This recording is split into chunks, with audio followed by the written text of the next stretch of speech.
பசிக்குது ஓசி சாப்பாடு சாப்பிட்டு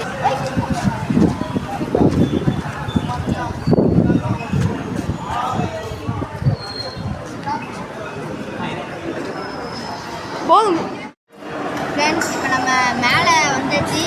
இப்போ பொண்ணு மாப்பிள்ளை கிட்ட யாருன்னே தெரியாமல் ஃபோட்டோ எடுத்துகிட்டு கீழே சாப்பிட்டுட்டு கன்னியாகுமரி போயிடுவோம் ஃப்ரெண்ட்ஸ். ஃபோட்டோ எடுக்க விடுவாங்க தெரியாது, ஃபோட்டோ எடுக்க விடுவாங்கன்னு தெரியாது, யாருன்னே தெரியாது. பையன் நீங்கள் மாப்பிள்ளையோட பொண்ணு விட கட்டிட்டு இருக்கீங்க. அதான் நம்ம வாட்டுக்களை சமாளிச்சுட்டு இருக்கோம்.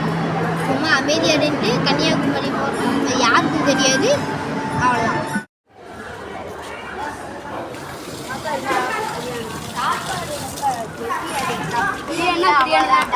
பிரியாணிடா ஒரு வழியாக நாங்கள் சாப்பிட்டு முடிச்சாச்சு.